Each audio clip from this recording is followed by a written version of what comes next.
ఈ రోజు దేవుడు నిన్ను అడుగుతున్నాడు, నాతో బ్రతుకుతానికి ఆశపడుతున్నావా? ఏంటి నీ జవాబు ఏంటి? యేసు ప్రభు చెప్తున్నాడండి, దినమెల్లా మీ వైపు నా చేతులు చాచుంచాను, రా. వస్తానికి సిద్ధమా? సిద్ధమా?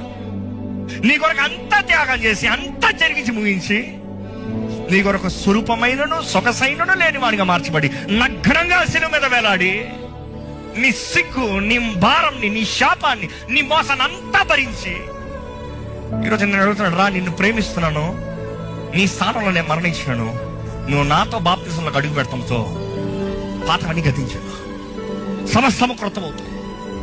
జ్ఞాపకం చేసుకోండి, ఒక మనిషి అప్పు ఎప్పుడు కొట్టివేయబడుతుంది? మరణంతో. చచ్చిపోయినోడి తర్వాత చచ్చిపోయినోడి దగ్గరికి వెళ్ళి, ఎవడరా రే నా అప్పు కట్టరా అని ఎవడన్నా అడగలరా? దేవుడు వాక్యం స్పష్టంగా తెలియజేస్తున్నా. అదే రీతిగా మన బాప్తిసంతో మన గతం చచ్చిపోతుందంట.